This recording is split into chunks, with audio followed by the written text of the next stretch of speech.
Saudações, pessoal! Está no ar mais uma entrevista especialíssima no canal do Motorsport.com.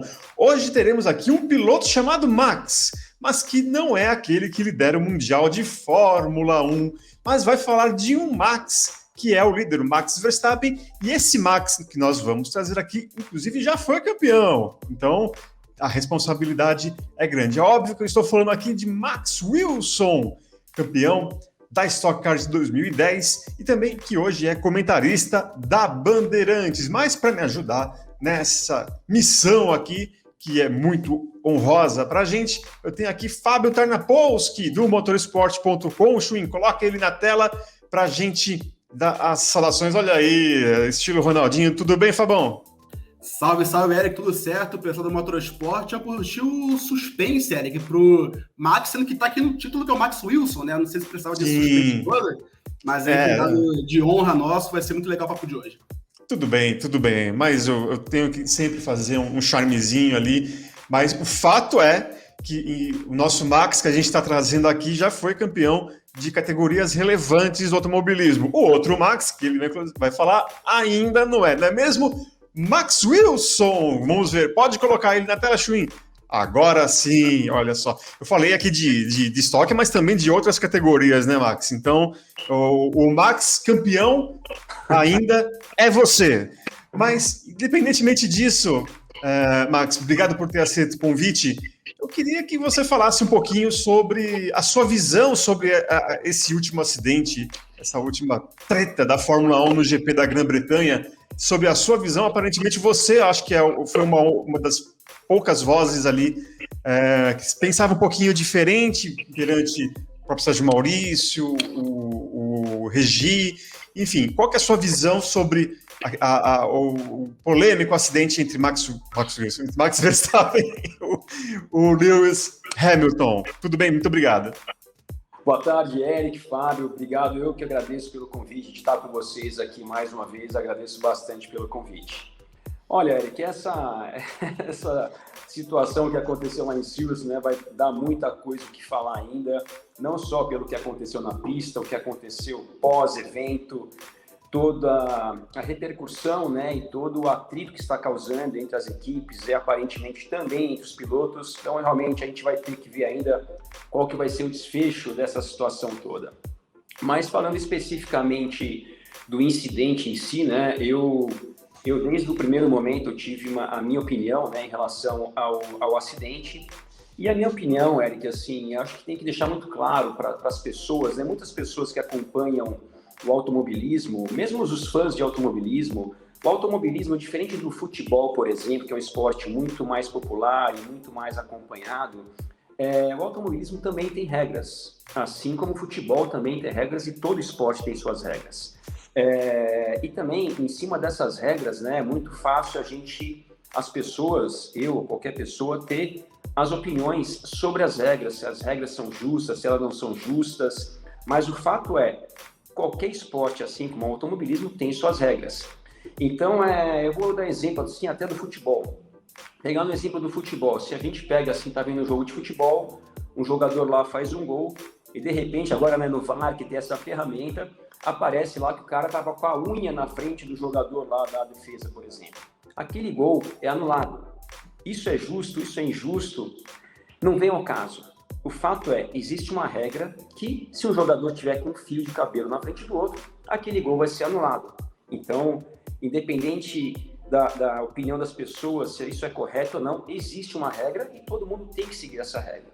No automobilismo é a mesma coisa, existem regras, algumas delas são muito mais, assim, preto no branco, muito mais fáceis e que não dão muita margem para interpretação.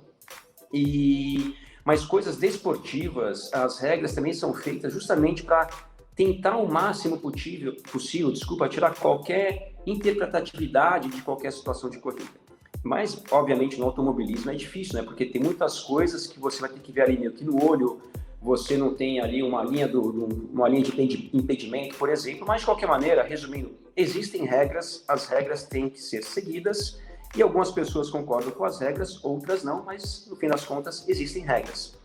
E naquela disputa, para mim, baseado nas regras, que eu acho que é o que todos nós podemos nos basear, numa disputa entre o Hamilton e o Verstappen, como tivemos ali na Copse, primeiro falando do Verstappen em primeiro lugar. Um piloto na situação que o Verstappen se encontrou ali, que ter um outro carro ao seu lado, e quando eu digo ao seu lado, não precisa nem estar totalmente parelho. Se o carro que está ultrapassando, no caso o Hamilton, já conquistou ali o espaço, o Verstappen ele só tem que fazer uma coisa dentro da regra: deixar o espaço de pelo menos um carro para o Hamilton naquele caso. O Verstappen fez isso. Um bom exemplo disso que eu estou falando, Eric e Fábio, nessa mesma corrida que aconteceu logo após a largada. O Hamilton e o Verstappen largaram lado a lado, eles chegaram na curva 1 ali, que não é a Copse, mas é uma curva com um formato até muito parecido com a Copse. Os dois fizeram lado a lado, o Verstappen por fora, o Hamilton por dentro, os dois respeitaram cada um seu espaço e os dois passaram lá e a corrida prosseguiu. Naquele momento do acidente, mesmo o Verstappen dando ali o espaço, na verdade, deu espaço até de mais de um carro para o Hamilton na hora que chegou na curva propriamente dita. O Hamilton, na minha visão, por ter andado um pouco antes ali da curva, na parte suja do circuito, levantou até uma poeira, a gente vê que levanta uma poeira ali porque ele passou na parte suja, ele ficou completamente sem tomada, porque antes de chegar na curva, o espaço que o Verstappen deu para o Hamilton, de propósito, está dentro da regra, foi o mínimo possível. Você vê que estava o carro do Verstappen e do Hamilton, tinha lá 3 dedos e um muro. Tá tudo certo. E então, para mim, isso fez com que o Hamilton simplesmente não conseguisse fazer a curva da maneira que ele queria. Ou seja, é muito claro, Eric, assim, que, primeiro de tudo, é fato que o Hamilton não teve de jeito nenhum a intenção de causar aquele acidente. Para mim, ele se colocou numa situação onde ele chegou na curva ali, que ele deveria ter freado um pouco mais para manter a linha dele. Ele acho que errou um pouco no cálculo, que faz parte, acontece, e dali para frente ele ocasionou o acidente. Ou seja, para mim, eu não tenho a menor sombra de dúvidas, de novo, não é a minha interpretação, são os fatos e a regra, que ali o Hamilton cometeu um erro, acabou descumprindo o que ele deveria fazer, que é manter a sua linha, assim como ele fez na curva 1 depois da largada, e ocasionou um acidente.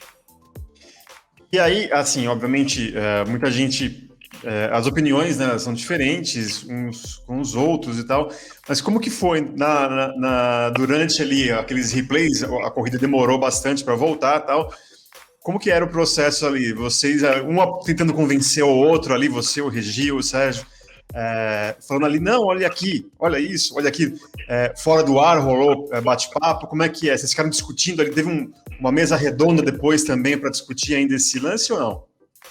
Olha, assim, na verdade não teve mesa redonda, a gente estaria ao vivo na transmissão, né? Então a gente não pôde pedir um tempo ali, sentar e chegar a um consenso, digamos assim.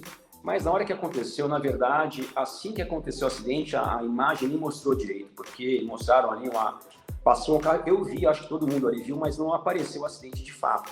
Depois que nós tivemos os replays, logo no primeiro replay, para mim, desde o primeiro momento ficou muito claro.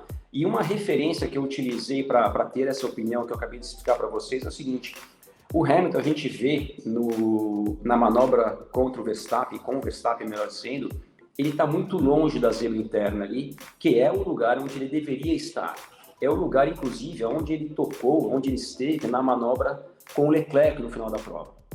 Então, assim, para mim, eu vendo a distância do Hamilton para a zebra, eu vendo o espaço que o Verstappen deixou para o Hamilton, e mesmo assim o Hamilton acabou tocando o carro do Verstappen, eu em nenhum momento eu tive dúvidas, depois que eu vi o replay, dessa opinião que eu expliquei para vocês agora.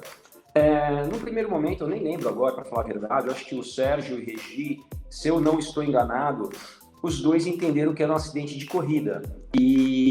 Mas aí, em algum momento, eu expus o porquê, né? Eu contei de uma maneira muito mais resumida, porque a gente está ao vivo ali na transmissão, e os que eu falei agora, a distância, o espaço, tudo mais. E aí, acho que em algum momento, talvez eles se convenceram do que eu estava explicando, mas para falar a verdade, a gente não ficou muito debatendo ali o acidente, não. Logo depois a bandeira vermelha, aquelas conversas de rádio entre as equipes, a direção de prova e tudo mais, que vocês que acompanharam a corrida com certeza viram, mas a gente não ficou debatendo muito tempo não, mas no primeiro momento, acho, se eu não me engano, tanto o Regi quanto o Serginho acharam que foi acidente de corrida. E, Max, falando um pouco do movimento do Verstappen na curva, na Copse em si, um pouco sobre como é que funciona a Copse, muito se fala, os defensores do Max, que a tangência que ele ia pegar na curva Copse não podia ser outra pela velocidade que a curva é, e qualquer mudança de trajeto ele ia para fora, como foi o Leclerc, por exemplo. Então, na sua visão de piloto, teria como o Max fazer qualquer movimento que não fosse seguir aquele trajeto para evitar o acidente? Ou naquela velocidade, naquela curva em específico, qualquer outra mudança vai resultar em escapada, derrapada? Você acha que o que ele fez, então, era o normal da linha dele de corrida, né? Olha, o que ele fez ali, na minha visão, é o correto. É o que eu, inclusive, se eu tivesse numa situação daquelas, é o que eu faria. Por quê? Como existe essa regra de deixar um espaço de um carro a partir do momento que um piloto conquista aquele espaço, o que o Verstappen poderia fazer que ainda estaria dentro da regra por parte dele, que eu acho que seria errado? Se o Verstappen tivesse deixado um espaço de um carro exatamente e 2 milímetros a mais, se ele pudesse chegar nesse nível de precisão, aí eu diria a seguinte coisa: olha, eu acho que o Verstappen, pelas regras, não está errado, mas eu acho que ele teve uma postura meio que não foi boa. Por quê? Ele deixou um espaço muito pequeno. Pô, ele tinha que ter deixado uma margem um pouco maior. E por que eu acho que o Verstappen fez a coisa 100% certa? Ele deixou um espaço ali de quase 2 carros, ou alguma coisa perto disso. Ou seja, ele deixou mais espaço do que o suficiente. Se vocês repararem na câmera on-board do Verstappen, depois que ele já entrou ali pela linha de fora, na Copse, e ele viu o carro do Hamilton ali do lado dele, ele ainda tira um pouco de volante para se afastar um pouco mais do Hamilton. Lógico, esse ir mais para fora também tem um limite. E o limite não é necessariamente o lado totalmente externo daquela curva, porque ali também tem muita sujeira e ele ia acabar escapando sozinho. Então aquilo também ele tem um limite até onde ele pode ir, deixando espaço para o carro que está ali por dentro. Então, na minha visão, ele fez tudo correto, tanto pela regra quanto pelo bom senso, né? Que tem que ter um bom senso numa situação dessas também. Então, para mim, eu não vejo ali nenhuma coisa a mais que ele poderia ter feito. Depois que o acidente aconteceu, né, muitas pessoas falaram, não, mas ele tinha muito a perder, estava liderando um campeonato e todas essas coisas. Isso depois que tem um acidente e que a gente vê o resultado, que o resultado foi um piloto ficou, outro continuou, aí é fácil ter essas interpretatividades. No fim das contas, os dois tinham muito a perder. E na minha visão, o Hamilton tinha até mais a perder do que o Verstappen. Por que eu digo isso? Porque num acidente desses, acidente desses não, qualquer momento que 2 carros de Fórmula 1 específico se tocam, a chance dos 2 carros ficarem de fora da corrida é muito grande. A gente viu eu vi uma declaração de um membro da equipe Mercedes que disse que o Hamilton, se não fosse a bandeira vermelha, estaria fora da corrida. Então, por que eu estou dizendo isso? Se numa situação daquelas, quais são as 3 possibilidades num acidente daquele? Ficar o Verstappen, ficar o Hamilton, ficar os 2. Então a gente tem aí 2/3 de 3/3, que seria muito ruim para o Hamilton, porque se os 2 ficam de fora, ele tentando no momento que tentando reduzir a diferença de pontuação, ou seja, o Hamilton tinha aí, vamos arredondar, 33% de uma situação daquela chegou para ele. Ele deu muita sorte que acabou acontecendo, mas assim, voltando, para mim o Verstappen fez tudo correto e mesmo assim o acidente aconteceu. Pois é, nessa parte, né, de espaço que você citou, Max, o nosso repórter do Global, o John Noble, trouxe uma análise bem interessante sobre espaços na pista. Inclusive, quem quiser ver no site, está lá no motorsport.com. E ele fala o seguinte, ele fala que quando o carro vai passar por dentro na curva, ele não tem que estar totalmente ao lado do outro para que reivindique o espaço. Ou seja, segundo o John Noble, e pelo que ele trouxe de análise, o Hamilton não deveria estar completamente de lado, porque ele pegou ali de espaço, era o suficiente para estar dentro das regras, digamos assim. Então a pergunta é, o quão complexa e aberta é a discussão do espaço, o quanto ela é relativa, quem que está certo? Nesse caso o Hamilton, ele realmente tinha razão em pegar um espacinho, já pegar preferência, ou naquele caso não era, estava errado mesmo, e o quanto que isso é aberto em discussões sobre ultrapassagem por dentro e por fora? Não, na minha visão, o que o Hamilton fez ali no início da manobra dele foi perfeito. Ele não fez nada nem fora da regra, nem inconsequente, nem nada. Ele viu um espaço ali. Aquela manobra do Hamilton, ele mesmo falou isso, foi muito em função do que ele tinha tentado fazer no dia anterior, no sábado, que é tentar ultrapassar ali por fora, que ficava menos mais difícil. Então, assim, o que o Hamilton fez em relação à minha interpretação das regras, ele não fez absolutamente nada de errado. A única coisa que deu errado foi a execução do que ele tentou fazer. A execução não foi da maneira que deveria ter sido, pelo menos na minha visão e na visão de muitas pessoas, não só dos comissários esportivos, E para mim é muito importante falar, não é porque, por um acaso, a minha opinião foi igual à dos comissários, porque nem sempre eu tenho a mesma opinião que os comissários e eles em relação à minha opinião também, mas assim, a maioria das pessoas, a maioria das matérias que eu vi das pessoas do meio do automobilismo, todos eles, por um acaso que eu vi, a grande maioria, para não falar todos, tiveram a opinião que realmente o Hamilton ali foi o causador do incidente. Mas, de novo, não que ele tenha feito nada contra a regra. Até aquela declaração que o Christian Horner deu, que ali na Copa não tem ultrapassagem, aquilo lá tudo não existe. A única coisa que você pode falar é, como qualquer circuito, tem pontos que as ultrapassagens são mais comuns, como se a gente fosse falar aqui de Interlagos. O final das duas retas, tanto no S do Senna quanto no Lago, são 80% das ultrapassagens de qualquer corrida, de qualquer coisa, acontecem ali. Mas qualquer circuito, você pode tentar uma manobra de ultrapassagem em qualquer lugar do circuito. Então não tem essa história, não existiu, não existe, aquilo é errado. Isso que o Horner falou, na minha opinião, acho que talvez ali no calor da emoção, ele pegou talvez uma coisa, não é que ele está falando mentira, é uma estatística que ele está falando, só que estatística nessas situações não é a lei. A lei é o que está no regulamento. E o que está no regulamento, se eu tivesse na equipe Red Bull, a única coisa que eu ia falar não tem nada a ver com estatística, não tem nada a ver com nada que o Christian Horner falou. Regulamento. E quando você fala uma coisa que você não está calçado, no regulamento não tem estatística escrita no regulamento. Quando você traz um argumento que não tem, você não está calçado juridicamente falando, vamos falar assim, você primeiro já enfraqueceu sua primeira pedida de uma revisão ou de uma punição, você desfocou de uma regra que existe, que está lá e que serviria muito melhor para a equipe Red Bull naquele momento, mas na hora ali, ou seja, pela emoção, pela confusão, não sei porquê, o Horner foi para o lado da estatística que não resolveu o problema dele no primeiro momento. Maravilha. Inclusive, você também já teve contato, se não me engano, no GP do Brasil de 2019, você foi o comissário convidado, né, Max? Então, a questão da regra, acho que deve, assim, o pessoal que está nos assistindo, a gente sabe com quem está falando aqui.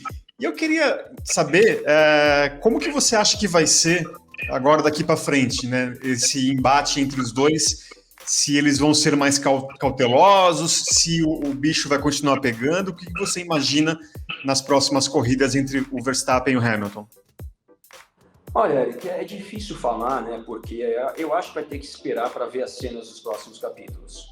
O que a gente viu pós-evento assim, do lado do Verstappen, é difícil, né? O Verstappen, não sei se está no hospital até hoje, eu sei que ele foi para o hospital depois do acidente, do tamanho do impacto, né, que ele teve ali, que eu acho que é uma outra coisa que eu postei um vídeo no Instagram esses dias, até falando do impacto ali, porque realmente é um outro ponto que eu acho que não foi nem conversado em nenhum momento o tamanho da pancada do Verstappen, mas é um ponto ali que eu acho que tem importância também. Mas voltando à sua pergunta, assim, o Verstappen eu não vi muitas declarações, eu vi parece que ele disse que achou errado o Hamilton ter comemorado e feito alguma coisa nesse sentido. Isso. O Hamilton, por outro lado, depois da corrida, assim, eu vi o acidente. O Hamilton, durante a prova, ele falou a seguinte coisa: eu estava totalmente do lado do Verstappen e o Verstappen jogou o carro para cima de mim. Na minha visão, não foi isso que aconteceu. A entrevista pós-corrida, não a entrevista quando os pilotos descem do carro, logo depois sem ser entrevista coletiva, não sei se vocês viram, um jornalista, ou alguém lá, não lembro quem foi, perguntou para o Hamilton o que ele achava do acidente. Assim, o Hamilton falou umas 3 coisas, que ele lembrou do Ayrton Senna, que um dia falou que se tivesse um gap tem que colocar, aí ele falou que o Max Verstappen é o piloto dos mais agressivos, não sei o quê, ou seja, ele falou umas 3, só faltou falar o resultado do jogo do Corinthians de ontem. E não respondeu o que o cara tinha perguntado. Então, quando você normalmente vê alguma pessoa fazendo isso, não respondendo uma pergunta que não é que ele não entendeu a pergunta, ele simplesmente tirou o foco da pergunta. Então, ali para mim, eu acho que, primeiro de tudo, se Max, não tinha nenhuma dúvida que ele foi, vamos dizer assim, sem intenção nenhuma culpado daquele acidente, depois que ele falou no rádio, depois que dessa entrevista dele, eu não tenho mais dúvida que ele causou aquele acidente.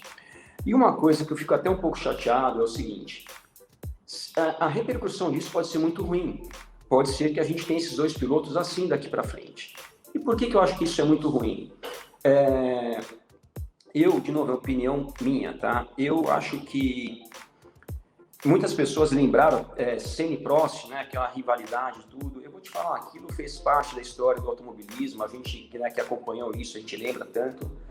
Mas assim, eu acho que quando você tem no esporte um clima meio de guerra quase, eu particularmente não acho isso legal. Eu vou te dar um exemplo de uma coisa que eu acho legal. Falar de um outro esporte. Federer e Nadal. Esses dois atletas, esses dois esportistas que estão aí disputando direto nos últimos 20 anos, esses dois, de vez em quando um ganha, outro perde, daqui a pouco inverte e tal, o respeito e a admiração que esses caras têm um pelo outro, a maneira que eles conduziram essa rivalidade, é uma coisa assim que, na minha opinião, isso é muito importante, isso passa uma mensagem maravilhosa para o mundo, porque se dois rivais ali são meio que até amigos, por que o pessoal tem que ser inimigo? Por que as pessoas têm que ter atrito, né? Então, assim, eu acho muito legal, lógico, de novo, a questão de gosto. Passando isso para essa rivalidade, eu acho, espero que isso aconteça, que, poxa, em algum momento alguém vai ganhar, alguém vai ser campeão, outro vai ser segundo, alguma coisa assim. Eu acho que seria muito legal, um dar um abraço no outro, parabéns, vamos tentar de novo ano que vem, após um campeonato, após uma corrida, e assim por diante. Só que, assim, eu vejo que isso aí pode ter acabado. Pode voltar, ou pode caminhar, melhor dizendo, para um clima aí meio que muito mais áspero, para não falar outra coisa.